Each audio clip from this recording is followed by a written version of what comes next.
Okay, welcome everyone. This is Don Cherry's Grapevine podcast, just like the bars were the Grapevine. Dad, do you not realize that this is our 100th episode? 100? 100 times we have sat down at this table and talked about it. That just shows through the pandemic or whatever you call it. Yeah. how time flies, right? Unbelievable. So here it is, Sunday morning. And our sponsor, the one sponsor that stuck with us right from the start. Tell us the sponsor, Spread. It's spreads.ca. It's a First Nations owned casino and sportsbook. And to promo grapes, and they'll match your deposit up to $500. You get some spins on the big wheel to try to win some big bucks. And your first sports bet, they'll spot you $25. So can't beat that. That's pretty good. And I have to say something. Maybe I shouldn't say it, but I'm going to say it anyhow. I always like when you start off stuff like that. I am. You know why? You know what? I really thank the Spread, and I'll tell you why. They've been with us right from the start, and the rest of the sponsors, or should be sponsors, like Molson's or Labatt's or Jack Lynch or any of them, they're afraid. They're afraid to be with me because I'm sort of a racist. I'm classified as a racist. Absolutely ridiculous, but that's okay. That's all right. There's no problem there. But they don't want to put their name to our show because they would be classified as a racist. And well, they would take hits about it, and no, they would. But they don't realize they don't realize that the guys that drink beer, and that's what they're in business for, think the way I think. The guys that don't like me drink wine. Not that I have anything against wine, but that's why I really like Spread. That Spread has been with us right from the start. This is the guy that we were with, and absolutely ridiculous. I just had to get that off my chest. That's why Molson's. That's why, and I'll never forget Spread. And they've been with us, like I say, from the start. This is the 50th time I've said it. But the rest of I know I don't ask Tim, but you go and you ask, and oh no, better not, but they don't realize. Like I walk over here from a thing. Truckers stop me all the time. Now truckers, on construction, they drink beer, but it doesn't make any difference, and they don't want to be known. And that's all. I just thought I'd say that. Well, sponsorship is everything. Yeah, don't I know it? All right. I want to talk about, Tim, I want to talk about the finalists that Canada is in. And they're in the World Tournament. They beat U.S. This is again Sunday Saturday? morning. Yesterday they beat, or was it Friday they beat the U.S.? So they're playing Finland. No, they play Saturday, and they're going to play Finland on Sunday. And we do this on the morning. And they're going to play Finland. And win or lose, I don't care what they, and we'll talk about this. Win or lose, I've been over there. Win or lose, Gerard Gallant. I mean, he rallied them, and he'll be in Seattle. They got off to a rough start. I forgot who they lost. 0-3. Yeah, they lost to some pretty weak teams, and everybody's thinking they might get relegated to the lower league next year. And now look at them; they're in the finals. Yeah, and I can't say enough. I was over there. Calgary, Calgary, Andy Mangiapane. Is that? Mangiapane, very good. I wrote that out. I imagine if I was a coach's corner. And Adam Hundrig and Connor Brown, my favorite, from Ottawa. He's one of my favorites. He got treated here in Toronto. Remember they signed everybody and he was the last guy. And Kemper for Arizona playing good. And the guy that brought these guys over was Roberto Luongo. They better start thinking of him as a GM.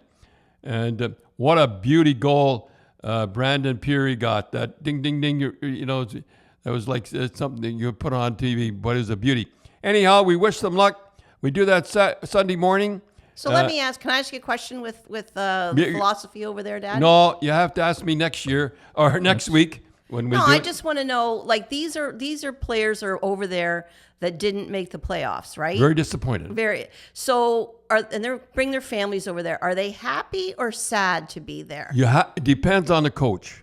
I remember when I first went over there, Team Sweden, we had guys that didn't make the playoffs, and then we had some guys. Because the guys that get out the first round go over there, right?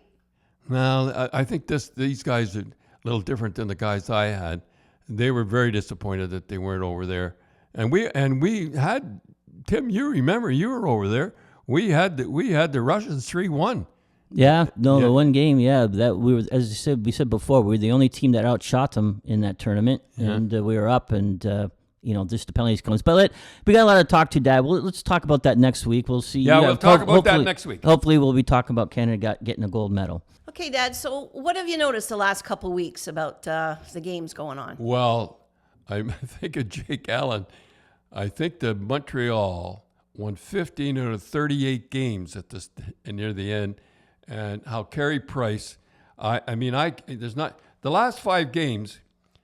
I think his average is 970 and 147. Some ridiculous thing. He just happened to get hot at the right time. And Carey Price is the reason. I mean, they're outshot every game. But I often think of Jake Allen. It reminds me of Jilly Gilbert that I used to have when I thought I was going to win. Tim, tell us about the time DeBoer started Ledner. Yeah, well, we were watching that. It was Vegas wins Game 7 against they played Mini. And then was it 2 days later, they were in Colorado, who was licking their chops. And I thought, holy smokes, he's starting Ledner. But you knew what he was doing. I knew what he was doing. Sacrificial lamb? He was a sacrificial lamb. And Ledner, he left him in there right from the start. And he never pulled him. And that was funny because I was watching the game, and one of the guys on TV says, well, there's got to be a question. When do they pull him? He said, they're going to pump 15 by him. They're not going to pull him. And Fleury, and they kept putting the camera on Fleury. Did he have his head down? No, he knew what he was. Everybody. But it's unfortunate. You did it to Gilly. You did that to Davey Reese. I did it to Davey Reese, and they pumped 11 by him. Sittler got 11 points or something. Yeah, something like that. And when we talk about it, Pat Quinn did that to Cujo. In the Olympics, yeah. And the Olympics. Now, the Swedes have been playing together, and they were a powerful club. And what was it? That was in Salt Lake City. Was it it was either Salt Lake City or... No, it was Salt Lake City. Was it Salt Lake, yeah. And there's no way they're winning that game. And he put Cujo in, and he got pumped. Yeah, Canada, they didn't play very good. No, Was Curtis Joseph his goalie? Yeah. And Pat Quinn was. But he had Martin Brodeur. He did not want to put Brodeur in. Was smart. So he sacrificed his own goalie that in real life. Yeah, and wow. Pat Quinn was a tough guy, and that's why you said that before. You got to think of the ship, right? You think of the ship. And there's no way anybody. You didn't want to put Brodeur in because I know, but would Curtis Joseph have thought about that when he went back to the team? No, he was very unhappy, and he thought he was going to get back one more game. He thought just give him one more game, just one, and to prove that he's a good goalie. And I remember when they shook hands, like at Cujo, they won the goal, and Pat Quinn was out. Not that I'm knocking Pat Quinn because he was a great coach and. They didn't shake hands, unless a guy like me noticed that. But Cujo, to this day, you talk to Cujo, he's such a nice guy. Yeah. He'd say, "Oh no," but believe me, I forget what the score was. I mean, they had just been put together, and Sweden had been playing together, and they were anxious. And I remember who's the guy with boxing. He was there, an American, and I said, and he said, and we were all Hockey Night in Canada standing. I remember this year, funny, I was standing over the court, and Canada's not so hot now, is it? I said, yeah, Sweden wins the big games. Well, you say you like Pat Quinn as a I coach do. and all that, but you didn't like him too much when he had that elbow to Bobby Orr coming around when they played Well, against Bobby each had other. his head down. And That's how you rationalize it. And you know what's funny thing is, Bobby always said, "No, I didn't hit him. He hit me. It was fair and square and everything." And then we hockey night in Canada. And he says, "Son of a," he said, "he did elbow me." And Pat Quinn said, Pat Quinn was a big guy. Pat Quinn was about 6'3". I remember the very first time I met him. He was very thin. He was in Rochester, and Rochester, New York. We had a club that we had older guys, but we were so good that nobody's going to beat us. So they sent all their young guys to Tulsa, and he thought he was going to stay in Rochester. So we had a party or something, and the team had a party, and I grabbed a six-pack, and I says, "You'll learn, Pat, as you get older, when the party's over, you grab a six-pack and go to your room." But he was a good coach, and but Kurt, I remember when he when I saw Cujo in the net, I said, "Oh boy, he's going to get murdered." But I thought he'd give him one more game. But as you said, Tim, you think of the ship. Yep. Well, the Leafs, everybody's on Matthews, and Tim, I watched him on TV after, and I have to, I don't know, he didn't seem ashamed to me. To tell you the truth, I was ashamed. I remember the very first year I took the Boston Bruins, and we're out in the first round. We outshot them 52-8. But the first round was the best out of 3, remember? Oh, it was terrible. And I remember we really hammered Tony Esposito, and they had in the paper the next day, he's finished and all that. Oh, boy, I said, we're in deep trouble now. Anyhow, he played great, and I was ashamed. I'll tell you a true story, that Harry met with me, wanted to meet me, and I said, "Where are we going to meet?" In Boston, they picked that up in a minute. So we met in a Chinese place, I forget, there was nobody know. And I offered, I said, "You don't have to pay me." I said, I'm ashamed. But Marner and Matthews, they didn't seem ashamed. No, they didn't seem humbled. I mean, Jason Spezza said the right things, and Thornton said the right things, and John Chavera said the right things, but there was almost a defiance with Matthews and Marner. Could you chalk it up to being they're so young? Could be young and making $10 million a year. Stupid. I know what I think it is, making over $10 million a year. Yeah, what are you going to do? Huh? You going to fire me? You're not going to fire me. Anyhow, I thought that, but Matthews had 30 shots in 7 games. And some games he had 7, so he had the shots, but you didn't go in and take that extra chance. And Sheffley hit that guy coming around the net. I know he got 4 games. I was really surprised. I'm jumping from one thing to another, but it comes into my mind. I mean, that guy was going to score in an open net, and does he not think guys are going to be back checking? Holy smokes! And he really hit him. He really hit him good. But that's all those suspensions. I think it's 4 games is an awful lot, because I think Shifley's only had 12 minutes in penalties, and the rumor was for the Lady Byng. Yeah, the rumor was he was going to be up for the Lady Byng until that happened, and then they had to nix that. But I just think, as we were talking, Dad, it was just that Perry hit Chaveras, and Chaveras was out. And then you had, Kadri hitting that guy, and he gets carried on in a stretcher. Referees have been pretty. By the way, I got to jump in here. Referees been pretty good. Yeah. The linesmen still throw guys out? Yeah. Am I a little nuts on that? If you're a coach and you face off in the end and they throw the guy out, I just don't understand it. They said the players would learn. They haven't learned. They're worse now. Well, we're getting off on this topic, though, but if the linesman doesn't throw guys out, he's not doing his job. Yeah, I suppose. So that's the thing. But we said with the Shifley hit that I think that it was just all that stuff going on at once. So the NHL's got to do something, right? Like if they would have gave him 2 games, there would have been. And he hit him pretty good. And he hit him pretty good. But, you and I, Dad, when we watched that, a hit like that reminds me of you and I when we go out and watch the under 16 now, what they're called. That the kids get too comfortable not hitting. Yeah. And they have their heads down. They don't protect themselves. And because 9 times, if that happened 100 times, that guy's not going to get hit like that. But it happened 101, and he's going to get corked. And that's what we see, that the kids get too comfortable, and all of a sudden a guy will step That's up. a good word, comfortable. Yeah, they step up and then really get hit. And, he had his head down. I mean, when I saw it, I thought, oh, he's going to bring his stick up and he's just going to cross-check him like he was really going to No, hit. he hit him with his shoulder. No, I thought Evans, the Montreal guy. No, he wasn't looking. He wasn't looking, but I thought well, he'd be looking. I thought he was going to bring the stick up and give him a shot like you would. He was coming so fast. But he came. That proved that he didn't see him coming. He didn't. No, he didn't. He didn't. He wasn't ready for. He didn't brace himself at all. No, and you had to put your Sheffley. Why he's one of my favorites, and I don't know how to pronounce his name. Shifley, yeah. You have to think his team has just lost. They're out of they're down to nothing, and here's this guy coming around the net. If that had been one of my guys coming around the net and he got filled in like that, I call it filled in.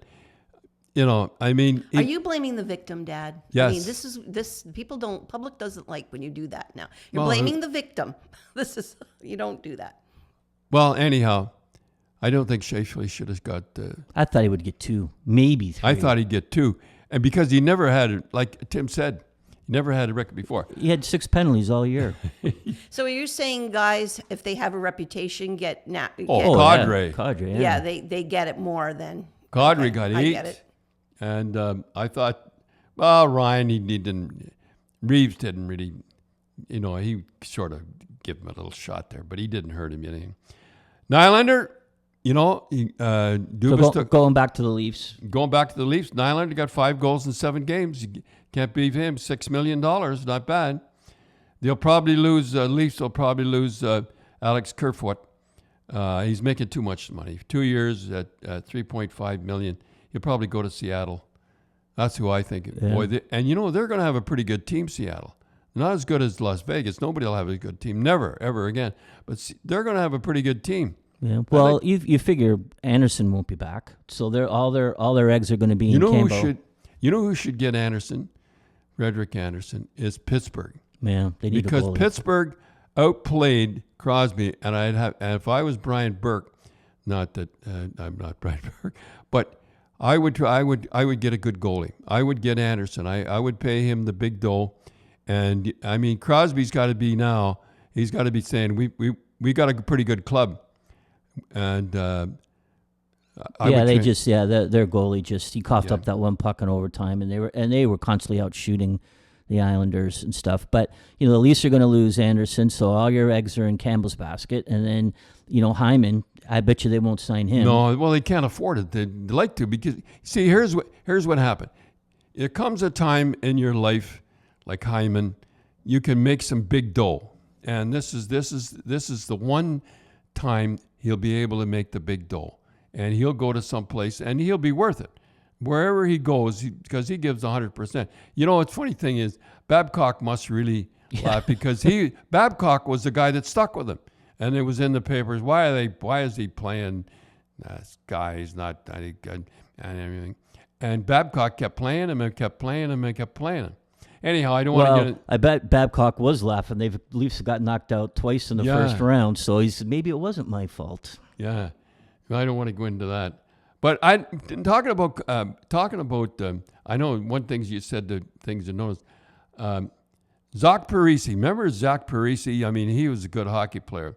He signed a 13-year deal. Believe it or not, he's got $98 million left. And he said, I'm reporting to a training camp. So he plays for Mini, right? And he plays for Mini.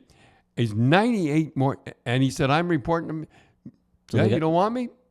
When he says that, I'm reporting to training camp, that means you better pay me, or you better settle with me pretty good one, because the little thing he put at the thing, I'm reporting to training camp, they must have son of a gun, or something to that effect. Anyhow, the Leafs have got a lot. Dubas has got an awful lot to say. And he really, when you lose a guy like Tavares, 3 guys, and Foligno was hurt, he won't be back. Muzzin, what they tried to do is they tried to be top heavy, like. And remember when Chicago won the Cup and they signed Kane to that big $10 million apiece. They thought they'd be top heavy.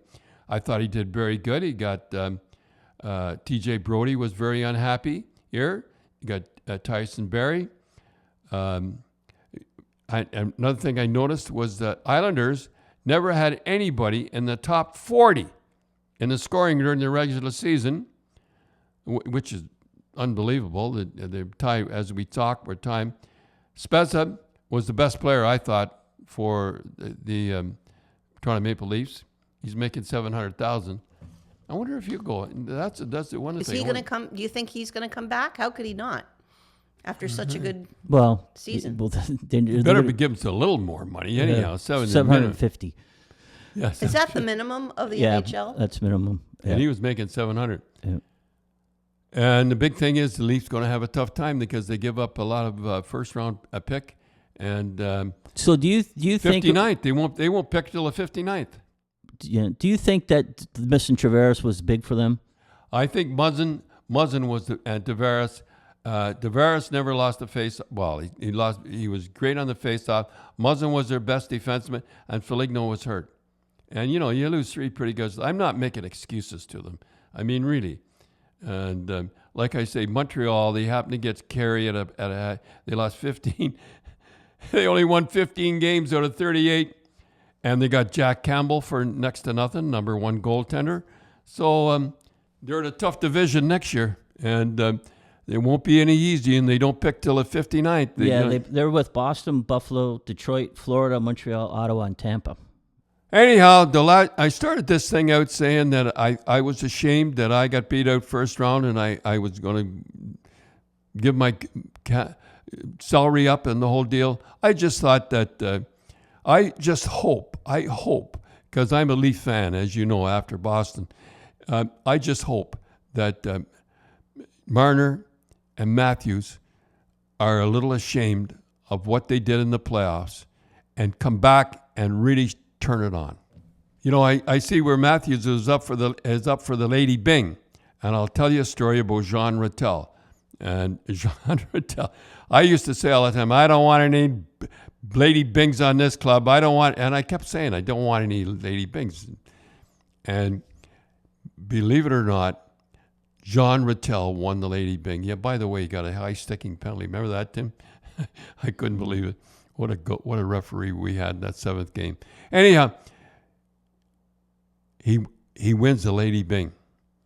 So he sees I'm on the ice. We're having a practice. He says, Don, I'd like to talk to you after in my office. I said, what the heck's going on here? I remember his wife's name. I think his name is Nancy. I said, something's going on here. He's going to say he doesn't want to play anymore. And he comes in the room and he closes the door and he says, Don, I want to apologize. And I'm thinking, what in the world is Jean Rattel? He's like a priest. You're like a priest coming in saying he wants to apologize. And I said, well, what are you apologizing for, Sean? He says, I'm sorry, I won the Lady Bing. I didn't know what to say. Well, you've got two Lady Bings because Ricky Middleton won Lady Bing too. Ricky, and I think Johnny Busick won it once. But people, you have to understand, they could be Lady Bings because they didn't have to be tough because you had so many other tough guys to protect them. And so that's the difference with people don't realize is that there was no shame in it because they could do their thing without having to worry about getting hit or whatever, right? Yeah, absolutely. That's the way it worked. That's the way it worked. And not like today. They can hit those. Well, a terrible thing to go back all the time in the playoffs and everything. But I knew when Matthews was being ragdolled and he was laughing at the referee that somebody didn't step in and straighten the guy out. And I told Tim, I said, they'll never win. But isn't that that infamous instigator rule? Would that have applied if someone? Yeah, the guy that stepped in would have been the third guy in. Would have got 2, 5, and a 10, and he can't get out of it.